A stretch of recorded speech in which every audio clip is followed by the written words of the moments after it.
explicar, cómo describir un amor tan profundo, es imposible de medir. Un fuerte abrazo para todos, que Dios les bendiga nuevamente. Gracias por la disposición que siempre tienen en el corazón de querer ser edificados, no por mí, sino por la palabra de Dios. Dios nos da el regalo, la bendición y el privilegio en esta mañana de seguir siendo instruidos a través de esta maravillosa carta, como lo es la primera carta del apóstol Pedro. Le invito a abrir su Biblia conmigo en el capítulo 3. Estamos desarrollando ya hace varias semanas este extenso pasaje. Hoy vamos a estar considerando lo que vemos en el versículo 18, 19, 20, 21 y 22. Aunque la semana pasada ya estuvimos desarrollando ampliamente los versículos 17 y 18, hoy vamos a tratar de continuar y explicar de una manera un poco más extensa lo que vemos al final del 18, versículo 19, 20, 21 y 22. La semana pasada estuvimos viendo verso 17 y el verso 17 le da contexto al verso 18. ¿Por qué? Porque el verso 17 comienza diciendo: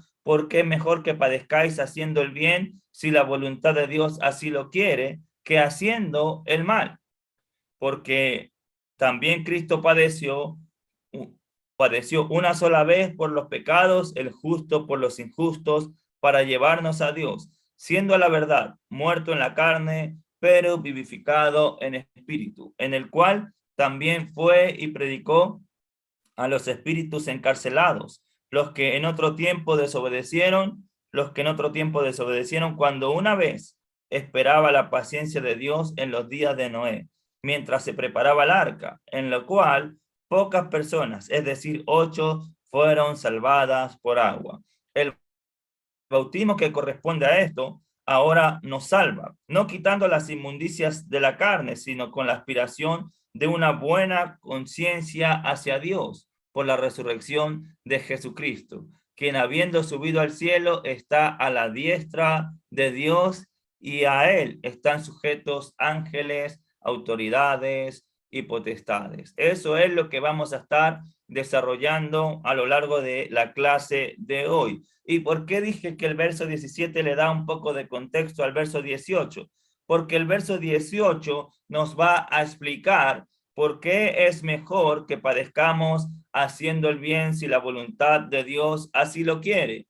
¿Y cómo sabemos que es mejor padecer por hacer el bien? Porque en el verso 18 comienza diciendo: porque también Cristo padeció una sola vez por los pecados, el justo por los injustos, para llevarnos a Dios. Lo que nos muestra el apóstol Pedro en el verso 18 es que Cristo padeció al igual que nosotros y padeció por hacer lo bueno. Seguimos el ejemplo de Cristo, seguimos la pisada de Cristo cuando padecemos por hacer lo bueno. Cristo padeció con un propósito. De hecho, la semana pasada estuvimos desarrollando 4 cosas importantes que vemos en el verso 18. La primera es que Cristo también padeció. Y eso es importante. ¿Por qué? Porque la primera carta de Pedro la escribe con el propósito de alentar, de fortalecer la fe de hermanos que, como vimos en el contexto, están sufriendo, están padeciendo, están pasando por el fuego de la prueba, están siendo afligidos, están pasando por grandes tribulaciones. Y una de las formas en las que Pedro va a fortalecer a los hermanos a los cuales le escribe es mostrándole que, al igual que ellos, Cristo también padeció por hacer lo correcto. ¿Y por qué el énfasis de hacer lo correcto o hacer lo bueno? Porque el sufrimiento que vemos en la primera carta de Pedro es producto de hacer la voluntad de Dios. Los cristianos a los que Pedro le escribe están sufriendo injustamente, al igual que Cristo. Al igual que Cristo sufrió, al igual que Cristo padeció, y no solamente Cristo, sino que vemos en el capítulo 5 también el sufrimiento que tienen los hermanos en todo el mundo. Capítulo 5, versículo 9. Entonces, para Pedro es importante que los hermanos entiendan que Cristo también padeció. La segunda cosa importante que desarrollamos la semana pasada en el verso 18 es el propósito del padecimiento. Cristo padeció, el justo por los injustos. Vemos ahí el justo por los injustos, que los padecimientos del cristiano siempre deben desarrollarse o deben ser resultado de hacer lo justo. Cuando padecemos por hacer la voluntad de Dios, cuando padecemos por hacer lo justo, padecemos con el propósito, o uno de los propósitos es para llevarnos a Dios. Cristo padeció con el propósito de llevarnos a Dios. Y lo importante de lo que vemos ahí en ese concepto de que los sufrimientos y los padecimientos nuestros, cuando mostramos la conducta correcta, llevan a otros a Dios, es importante. ¿Por qué? Porque los destinatarios deben fortalecerse entendiendo que lo que están pasando, lo que están atravesando y lo que están sufriendo va a traer como resultado el poder conducir a otros a la salvación, el poder acercar a otros a la salvación. Es el poder acercar la vida de aquellos que nos rodean al considerar nuestra conducta, acercarlos a Dios. Recuerde que eso ya es un concepto que Pedro ha manifestado en el capítulo 2, versículo 12, cuando nos hace un llamado a mantener buena nuestra manera de vivir entre los gentiles, para que los que murmuran de vosotros como de malhechores glorifiquen a Dios. Entonces, el sufrimiento que es producto de hacer la voluntad de Dios, el sufrimiento que es consecuencia de hacer, de seguir y de desarrollar lo bueno en nuestra vida, es un sufrimiento que va a traer grandes beneficios, no solamente a nosotros. Y como digo que no solamente a nosotros, porque vemos el propósito de las pruebas en el capítulo 1, versículo 6, cuando nos habla de que son necesarias. Parte del resultado de las pruebas es que lo que nos menciona en el capítulo 5, versículo 10, cuando nos habla de que Él mismo nos establece, nos afirme, nos fortalece y nos perfecciona a través de las pruebas. Pero no solamente trabaja en nuestras vidas moldeándonos, no solamente trabaja en nuestras vidas Dios a través de las pruebas, perfeccionándonos, afirmándonos y fortaleciéndonos, sino que también trabaja en la vida de aquellos que nos rodean, acercándolos a Dios al considerar, al mirar nuestra buena conducta. Entonces, el propósito de los padecimientos en la primera carta de Pedro debe ser glorificar a Dios, y debe ser que Dios moldee nuestras vidas, y debe ser conducir a otros o acercar a otros a Dios. En el verso 18 que estamos considerando, nosotros podemos encontrar el tema central de la carta. El tema central de la carta, o uno de los temas centrales de la carta, tiene que ver con el sufrimiento o los padecimientos, el justo por los injustos para llevarlos a Dios. Todo lo que vemos en el desarrollo de la carta apunta a eso, a los sufrimientos, a los padecimientos que tuvo que enfrentar Cristo por la justicia, por hacer lo justo con el propósito de llevarnos a Dios. Todo lo que vemos del sufrimiento del cristiano debe girar también en torno a lo mismo. Padecemos, sufrimos por hacer la justicia, por desarrollar una vida justa, y llevamos o conducimos a otros a Dios. Ahora, no solamente en el verso 18 nosotros encontramos parte de lo que tiene que ver con el tema central, sino que también vamos a ver en el verso 18 el eje en el cual se desarrolla prácticamente toda la carta de primera de Pedro. ¿Cuál es ese eje? El eje en el cual se desarrolla la primera carta de Pedro tiene que ver con los sufrimientos y las glorias que vienen tras ello. Si hay algo que Pedro va a mencionar a lo largo de toda la carta, es que después de los sufrimientos vienen las glorias. Ese es un concepto importante en el cual se desarrolla todo el eje de la carta. ¿Por qué? Porque para Pedro y para Dios es importante que los hermanos a los cuales le escribe entiendan que a pesar de que están pasando por grandes pruebas, por tribulaciones, por aflicciones y están padeciendo, después del sufrimiento vienen las glorias. ¿Y por qué hablo de esto? Mire, por ejemplo, el capítulo 1, verso 11. Capítulo 1, versículo 11. Escudriñando qué persona y qué tiempo indicaba el Espíritu de Cristo que estaba en ellos, el cual anunciaba de antemano los sufrimientos de Cristo y las glorias que vendrían tras ellos.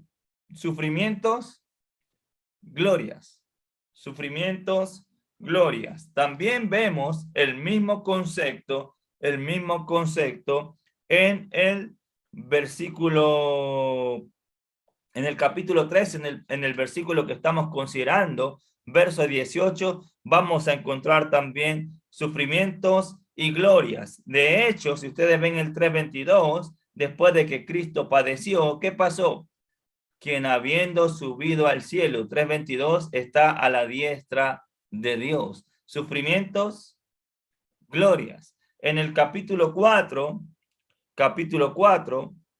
versículo 12 y 13, amados, no os sorprendáis del fuego de prueba que os ha sobrevenido como si alguna cosa extraña os aconteciese, sino gozaos por cuanto sois participantes de los padecimientos de Cristo, para que también en la revelación de su gloria os gocéis con gran alegría. Después de los padecimientos que hay, final del 13, la revelación de su gloria. Va a haber gozo, va a haber alegría.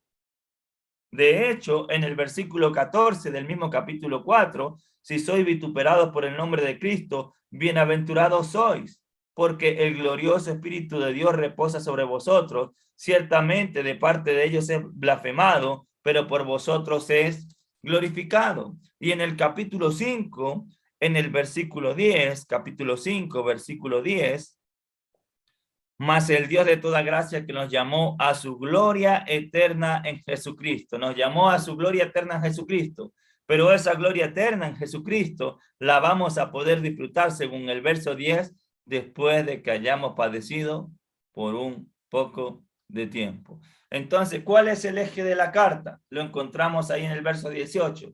Sufrimientos y glorias. Después de los sufrimientos vienen las glorias. Así que, hermanito lindo, si usted ha llegado a esta sala hoy y está pasando por distintas y diversas aflicciones, si en su vida hay tribulaciones, si usted está padeciendo por hacer lo bueno, por seguir lo bueno, por hacer la voluntad de Dios, no se inquiete, manténgase firme, no deje que su fe mengue, entendiendo que después de los sufrimientos vienen las glorias. Así que debemos fortalecernos en el Señor en medio de los padecimientos para que después de que pasemos por los padecimientos, recuerde que los padecimientos en la primera carta de Pedro y en nuestras vidas son por un poco de tiempo. Después de que pasemos por el poco de tiempo que representa las tribulaciones, van a venir las glorias. Ahora, las glorias como tal, nosotros las vamos a poder disfrutar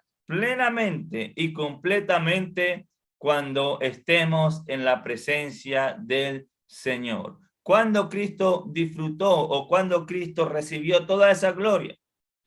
He aquí lo que vamos a ver al final del verso 18, porque la cuarta cosa que vemos en el capítulo 3, verso 18, tiene que ver con siendo a la verdad muerto en la carne, pero vivificado en el espíritu. Y eso estuvimos hablando un poco la semana pasada en nuestra clase. Sin embargo, lo dije y lo mencioné de manera rápida. El sufrimiento de Cristo, los padecimientos de Cristo lo llevaron hasta la muerte. Los padecimientos de Cristo lo llevaron a la cruz. Y lo que vemos nosotros ahí en el final del verso 18, muerto a la carne, es una referencia precisamente a la cruz. Cristo padeció, Cristo sufrió, Cristo entregó su cuerpo, Cristo murió. Lo que vemos ahí tiene que ver con la muerte de Cristo. Sin embargo, es importante resaltar el hecho de que la muerte no pudo acabar con Cristo. ¿Por qué? siendo a la verdad muerto en la carne, pero vivificado en el espíritu. Muerte en la carne, obviamente se refiere a la crucifixión de Cristo. Ahora, lo interesante de esto es que la muerte no pudo acabar con Cristo, pues resucitó con poder. El sepulcro no lo pudo retener, la muerte no lo pudo vencer. Cristo se levantó de entre los muertos, Cristo resucitó. ¿Y por qué hablo de la resurrección? Porque la palabra vivificado que vemos ahí en el final del versículo 18, es una palabra que siempre en el Nuevo Testamento se utiliza para la resurrección, para dar vida, vivificar, hacer vida, dar vida. Entonces lo que Pedro está transmitiendo en el final del verso 18 es que Cristo padeció, Cristo murió, el justo por los injustos, con el propósito de llevarnos a Dios, pero la muerte no lo pudo vencer, el sepulcro no lo pudo retener, sino que Cristo se levantó de entre los muertos, Cristo resucitó, y eso es importante a lo largo de toda la carta. ¿Por qué? Porque los hermanitos a los cuales Pedro le escribe deben entender que aunque los padecimientos, los sufrimientos que están atravesando, puede que terminen en la muerte, aún muriendo, la muerte no los va a poder vencer, porque al igual que Cristo resucitó, nosotros también vamos a vencer la muerte con poder, al igual que Él. Eso quiere decir que los sufrimientos y los padecimientos y la muerte no acaban con el cristiano, porque después de los sufrimientos vienen las glorias. Cristo resucitó, nosotros también vamos a vencer la muerte al igual que Él. ¿Sabe lo que significa eso? Y hablaba de esto esta semana en la noche de oración. El cristiano, en medio de los tiempos difíciles, vivimos atemorizados, vivimos con miedo. ¿Por qué? Porque estamos atravesando por tantas cosas que sentimos temor. Tenemos miedo a enfermarnos, tenemos miedo al virus, tenemos miedo a morir, tenemos miedo a tantas cosas que estamos atravesando en esta vida. Sin embargo, debemos llenarnos de fortaleza al saber que los padecimientos, los sufrimientos que enfrentamos en esta vida, especialmente aquellos que son producto de hacer la voluntad de Dios, aunque nos conduzcan a la muerte, no van a poder terminar con la vida del cristiano. No van a poder vencer al cristiano. ¿Por qué? Porque Cristo padeció por nosotros, pero al tercer día resucitó con poder. Ahora, es importante entender la palabra vivificado, porque la palabra vivificado nos va a ayudar a poder comprender un poco de mejor manera el verso 19.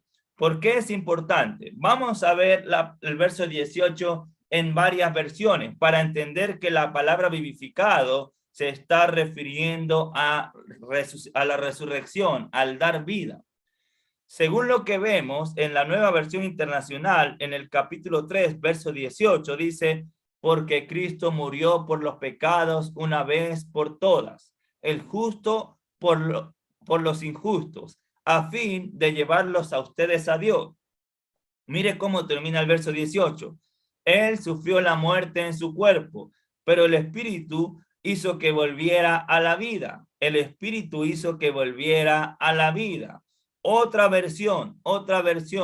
La Biblia de lenguaje sencillo dice, porque Cristo murió una vez y para siempre para perdonar nuestros pecados.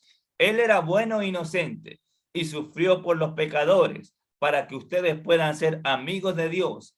Los que mataron a Cristo destruyeron su cuerpo, pero Él resucitó para vivir como espíritu. La Dios habla hoy, porque Cristo mismo sufrió la muerte por nuestros pecados, una vez para siempre. Él era inocente, pero sufrió por los malos, para llevarlos a ustedes a Dios. Su fragilidad humana murió, pero resucitó con una vida espiritual. Otra versión dice, porque también Cristo murió por los pecados una sola vez, el justo por los injustos, para llevarnos a Dios, muerto la carne, pero vivificado en espíritu. La Nueva Traducción Viviente dice, murió por los pecados para llevarlos a salvos con Dios. Sufrió la muerte física, pero volvió a la vida en el espíritu. Todas las versiones nos señalan que está hablando acerca del volver a la vida, la resurrección. De hecho, la palabra vivificado se usa en el Nuevo Testamento para eso. Por ejemplo, mire conmigo el Evangelio de Juan, capítulo 5, versículo 21. Capítulo 5, versículo 21.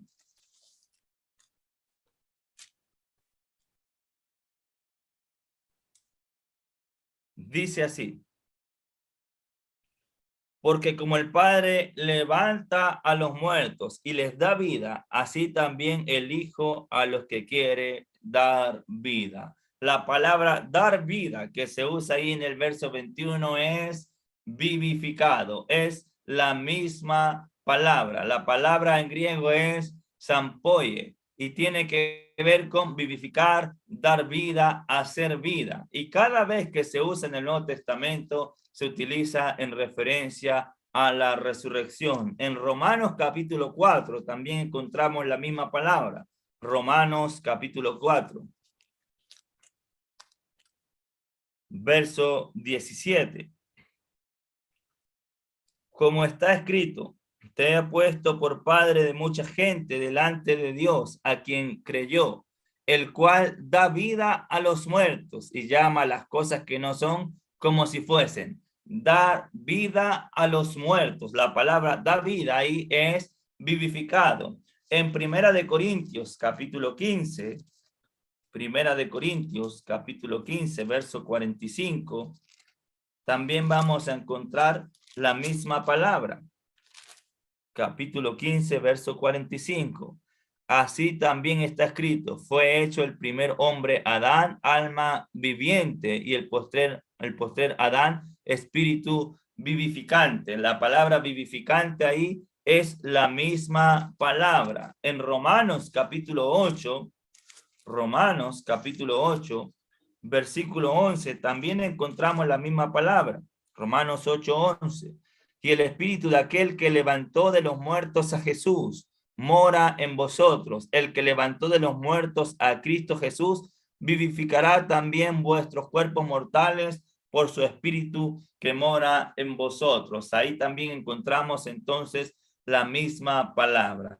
En cada texto que se usa esta palabra tiene relación o tiene que ver con la resurrección. Entonces, la idea que Pedro quiere transmitirnos es que Jesús murió en la carne, pero volvió a la vida resucitando en espíritu. No sé si se entiende el concepto, pero lo que Pedro quiere transmitirnos, o lo que Pedro quiere transmitir a los destinatarios, ciertamente los padecimientos llevaron a Cristo a la muerte, pero Dios lo levantó, Dios le volvió la vida, Dios lo resucitó. Y esa es la base de nuestra esperanza. De hecho, lo vamos a ver un poco más adelante. Entonces, una de las probabilidades que nosotros vemos, o lo que estamos considerando, es que Jesús murió, pero la palabra vivificado tiene que ver con la resurrección. Ahora, ¿por qué es tan importante entender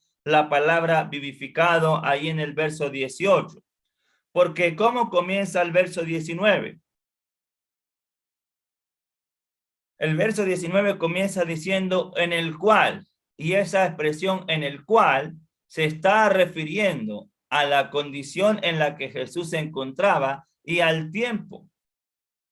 En el cual, ¿en qué cual? En la condición de vivificado.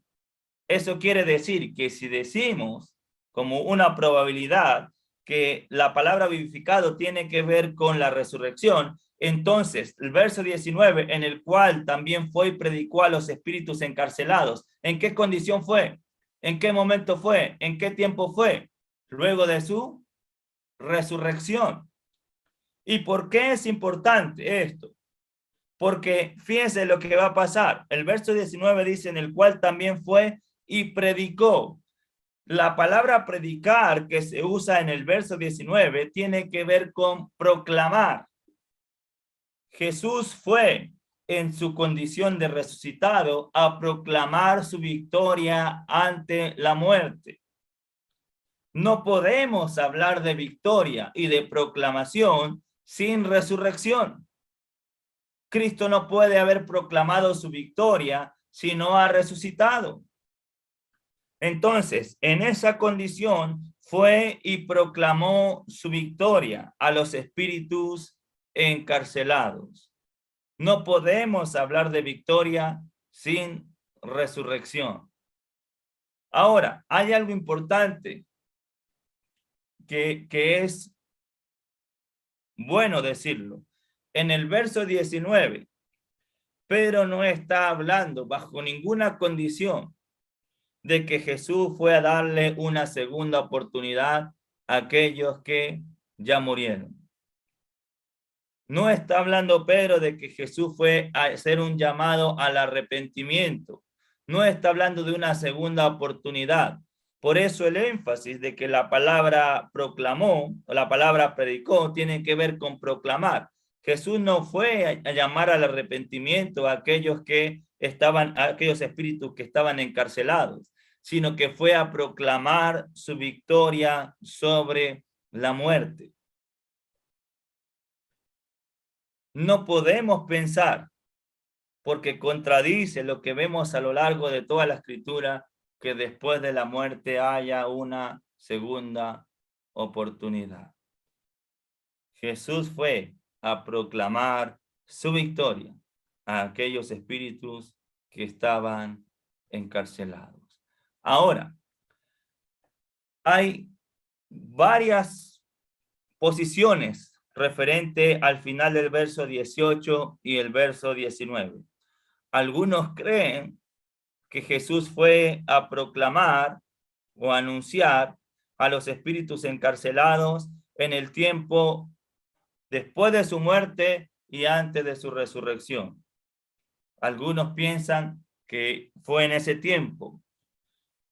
Me parece, por las cosas que hemos estado desarrollando, que se acerca más la posibilidad a que Jesús fue después de haber resucitado, pues fue a proclamar su victoria sobre la muerte. Ahora bien, surgen varias preguntas cuando nosotros consideramos el verso 19. Generalmente nos concentramos no solamente en el tiempo que Jesús fue, sino que también surge la duda y la inquietud, ¿quiénes son los espíritus encarcelados?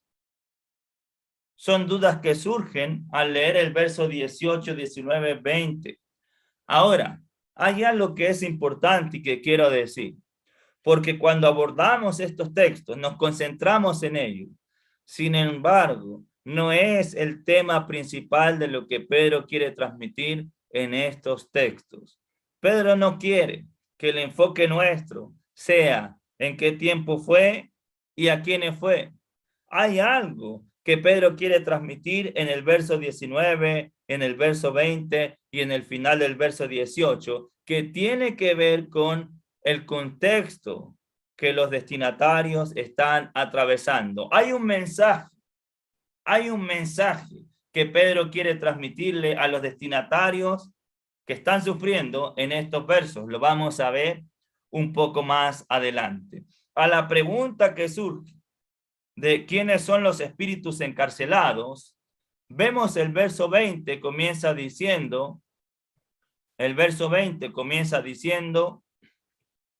los que en otro tiempo desobedecieron, cuando una vez esperaba la paciencia de Dios en los días de Noé, mientras se preparaba el arca, en el cual pocas personas, es decir, 8, fueron salvadas. Pero va a comenzar diciendo en el verso 20, los que en otro tiempo desobedecieron. Ahora, hay una pequeña dificultad. ¿Por qué? Porque en el verso 19 habla de espíritus encarcelados, pero en el verso 20 habla acerca de las personas, porque dice, mientras se preparaba el arca, en el cual pocas personas, es decir, 8, fueron salvadas. ¿Cuáles son las probabilidades? La probabilidad es que los espíritus encarcelados y las personas sean dos grupos distintos. Esa es una. Otra probabilidad es que la expresión espíritus encarcelados sea una referencia a los espíritus de las personas que en el tiempo de Noé desobedecieron. Son las dos probabilidades que vemos. No hay la suficiente claridad, pues Pedro no especifica del todo quiénes son los espíritus encarcelados. Pareciese una referencia a los espíritus de aquellos que desobedecieron, por lo que vemos en la primera parte del verso 20, los cuales en otro tiempo desobedecieron cuando una vez esperaba la paciencia de Dios en los días de Noé. Pareciese ser una referencia a los espíritus de aquellos que desobedecieron en el tiempo de Noé. Ahora, hay algo interesante. ¿Por qué Pedro hace referencia a esto? ¿Por qué Pedro introduce el concepto o habla acerca de Noé y de los que padecieron en el tiempo o los que desobedecieron en el tiempo de Noé? ¿Por qué Pedro termina hablando en el verso 20 de los que se salvaron y menciona que fueron pocas personas? ¿Por qué Pedro menciona la paciencia que Dios tuvo en los tiempos de Noé? Son preguntas que nosotros tenemos que hacernos. Porque aunque nos concentramos muchas veces en las inquietudes que surgen de tratar de entender quiénes son los espíritus encarcelados, hay una pregunta interesante que surge más allá de eso. ¿Por qué Pedro transmite lo que transmite? ¿Por qué Pedro comienza a hablar de Noé? ¿Por qué Pedro habla de la paciencia de Dios? ¿Por qué Pedro habla acerca de los que desobedecieron en el tiempo de Noé? ¿Por qué Pedro habla de que pocos fueron los que se salvaron? ¿Qué es lo que Pedro quiere transmitirle a los destinatarios al mencionar estas cosas en el verso 20? Y esto es relevante. En el contexto, los hermanos que están sufriendo en comparación a aquellos que le están haciendo daño son pocos. Son pocos. ¿Qué quiero decir con esto? Pedro quiere transmitirle fortaleza a los destinatarios, haciéndole entender que así como los que se salvaron, los que creyeron a Dios, los que obedecieron a Dios en el tiempo de Noé, se salvaron, aunque fueron pocos, eso debe fortalecer a los destinatarios a mantenerse firme en obediencia a Dios, aún en medio de los padecimientos, aún en medio de los sufrimientos. El cristiano debe mantenerse fiel a Dios. El cristiano debe mantenerse obedeciendo a Dios, aunque el mundo entero se venga en contra de nosotros. Probablemente los destinatarios se sienten perseguidos, acorralados, un pequeño grupo por un gran número de personas, por el mundo entero. Recuerde que en el capítulo 1, verso 2, el mundo los ha desechado, el mundo los ha expatriado. Sin embargo, Pedro quiere decirle a los destinatarios a través de este ejemplo, si seguimos obedeciendo a Dios, si seguimos fieles a Dios, si seguimos creyéndole a Dios, vamos a poder salvarnos, como esos 8 se salvaron en el tiempo de Noé. Amén. Por eso la invitación para nosotros es que aún en medio de los sufrimientos, aún en medio de los padecimientos y aún con el mundo entero en contra nuestra, podamos seguir desarrollando una vida de obediencia a Dios, podamos seguir creyendo en Dios, podamos seguir manteniendo nuestra fe intacta. Amén. Otra cosa que vemos que es importante en el verso 20. En el verso 20 nosotros vemos la paciencia de Dios. Y es importante. ¿Por qué Pedro habla de la paciencia de Dios?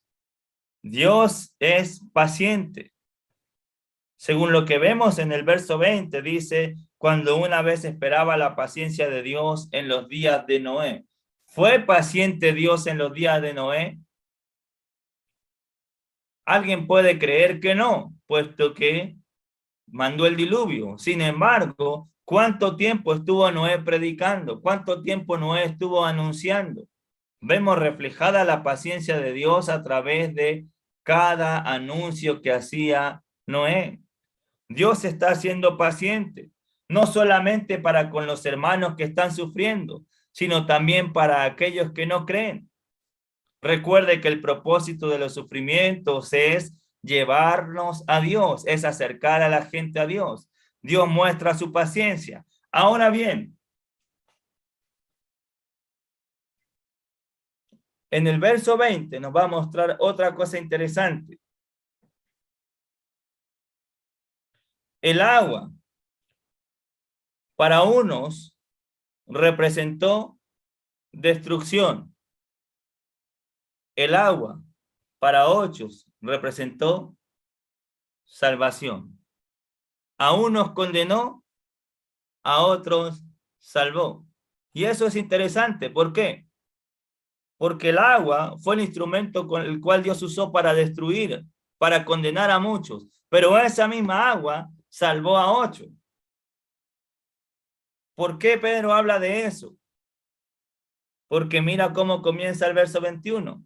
El bautismo que corresponde a esto ahora nos salva. El agua, el bautismo, va a representar para unos salvación, pero sigue representando para otros, aquellos que desobedecen, condenación.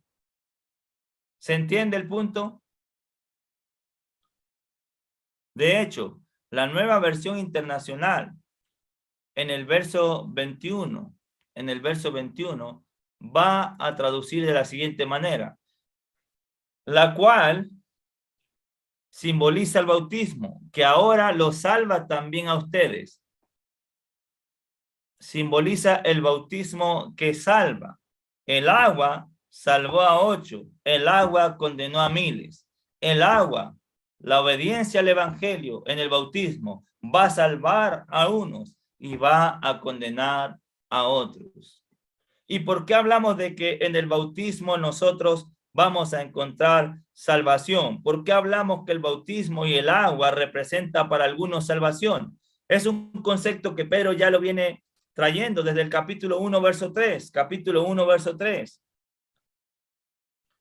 Bendito el Dios y Padre de nuestro Señor Jesucristo, que según su gran misericordia nos hizo renacer para una esperanza viva. Habla acerca del renacer y eso es una referencia a ¿qué? ¿Cuándo renacemos? En el momento que nos bautizamos. En el bautismo volvemos a nacer y eso trae como resultado una esperanza viva, salvación. En el agua, la obediencia al evangelio, en el bautismo, trae salvación para nuestras vidas. Pero esa misma agua, la desobediencia al evangelio, trae condenación para otros.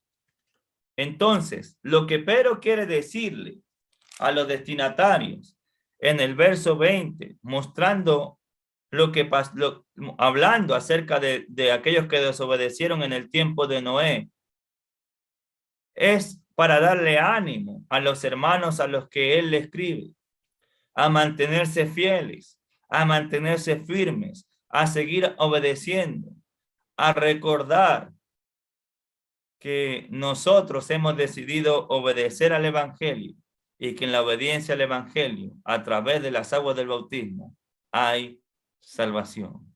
El agua condenó a muchos, el agua salvó a pocos en el tiempo de Noé.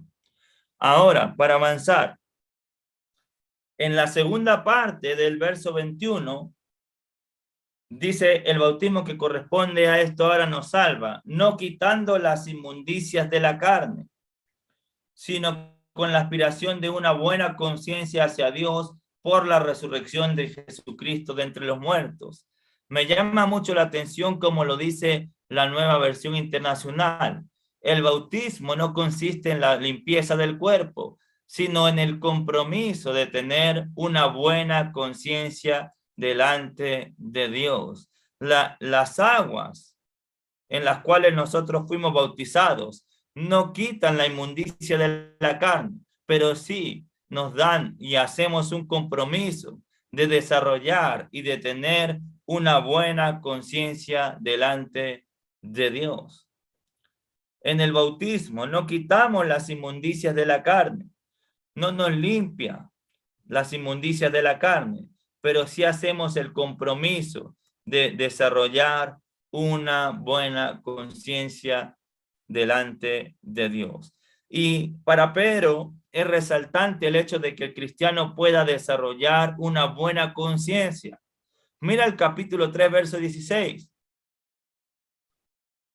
Teniendo buena conciencia, para que los que murmuran de vosotros como de malhechores sean avergonzados los que calumnian vuestra buena conducta. En el capítulo 2,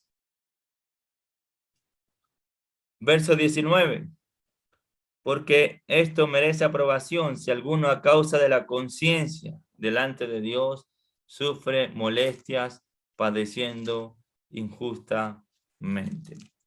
Entonces, en el bautismo, en la obediencia al evangelio, en el agua, nosotros encontramos salvación. No somos limpiados físicamente, sino hacemos el compromiso de comenzar a desarrollar nuestras vidas de una manera distinta, teniendo una buena conciencia delante de Dios. Ahora, ¿la salvación es producto de qué? No solamente de la obediencia al evangelio. ¿Por qué tenemos salvación? ¿Cómo termina el verso 21? Por la resurrección de Jesucristo de entre los muertos. Y nuevamente esto nos hace entender que lo que Cristo fue a proclamar fue su victoria, su resurrección. La resurrección de Cristo nos salva. La resurrección de Cristo, según el capítulo 1, verso 3 que leímos hace un momento, nos da una esperanza viva, porque la esperanza viva está puesta ¿en qué? En que Cristo resucitó de entre los muertos. Como Cristo resucitó de entre los muertos, la muerte no pudo vencer a Cristo, la muerte no acabó con Cristo, así el cristiano va a tener vida eterna, pues la muerte no va a acabar con nosotros. Verso 22. Quien habiendo subido al cielo está a la diestra de Dios, y a él están sujetos ángeles, autoridades y potestades. Cristo venció la muerte. Cristo resucitó. ¿Y cuál es ahora su posición espiritual? Está a la diestra de Dios y a él están sujetos ángeles, autoridades y potestades. Él está sobre todo. Vemos la supremacía de Cristo reflejada en el versículo 22. Supremacía de Cristo y una posición espiritual gloriosa después de los padecimientos. ¿Sabe lo que quiere transmitirle Pedro a los hermanos? Soporten los padecimientos, que así como Cristo resucitó y venció la muerte, y ahora está a la diestra de Dios, nosotros también vamos a ser glorificados con Él. Amén. Después de los sufrimientos vienen las glorias. Al Cristo, al que seguimos, al que servimos, al que obedecemos, la muerte no lo pudo vencer. Y hoy está por sobre todas las cosas, pues está sobre ángeles, autoridades y potestades. Al Dios que servimos, al Cristo que servimos, tiene poder para salvarnos, para ayudarnos. Y así como Él venció, nosotros también venceremos si seguimos fieles a Dios. Así que, hermanitos, en medio de los padecimientos, en medio de los sufrimientos, en medio de las aflicciones, no deje de obedecer a Dios. No permita que su fe mengue. Manténgase firme, manténgase fiel, entendiendo que después de los sufrimientos vienen las glorias. Servimos, seguimos y obedecemos a un Cristo victorioso. Servimos, seguimos y obedecemos a un Cristo que está por sobre todas las cosas, a un Cristo que al tercer día resucitó con poder, que la muerte no lo pudo vencer, que el sepulcro no lo pudo retener, y que hoy está a la diestra de Dios Padre, y a la cual están sujetos todas las autoridades. Muchos desobedecieron en el tiempo de Noé, y el agua representó para ellos condenación. Se salvaron pocos. Muchos desobedecen hoy día. Nosotros debemos luchar por ser de aquellos pocos que, a pesar de las circunstancias, le creamos a Dios, le obedezcamos a Dios y sigamos fieles al Señor. Para que, al igual que Noé y los otros 7 se salvaron, nosotros también podamos ser salvos luego de haber obedecido al Evangelio en las aguas del bautismo. Entonces, aunque muchas veces nos concentramos en estos versos, en cuándo fue a predicar y quiénes son los espíritus encarcelados, el sentido de lo que Pedro quiere transmitir es seguir dando ánimo a los destinatarios, a que se mantengan fieles, firmes, y a que no olviden que después de los sufrimientos vienen las glorias. Así que, mucho ánimo, hermanitos. Sigamos firmes, sigamos fieles al Señor, y que Dios nos ayude a poder alcanzar la meta, para que cuando estemos eternamente con Él, podamos disfrutar completamente de esa gloria a la cual Él nos ha llamado, que vamos a poder disfrutar después de que hayamos padecido por un poco de tiempo. Recuerde que en el capítulo 5, versículo 10, Él nos llamó a su gloria eterna en Jesucristo, pero esa gloria eterna en Jesucristo la vamos a poder disfrutar después de que hayamos padecido por un poco de tiempo. Gracias por la disposición, gracias por el tiempo. Es uno de los pasajes que tiene dificultades de entendimiento. Espero que se haya entendido lo que esta mañana quisimos transmitir. Espero que haya sido un mensaje de ánimo para cada uno de ustedes. Espero de que nos haya fortalecido. Y bueno, sigamos siendo edificados cada día por la palabra de Dios. Como es un pasaje difícil de entender, generalmente no lo enseñamos como certeza, sino como probabilidades. Lo que hablé de la palabra vivificado es una probabilidad.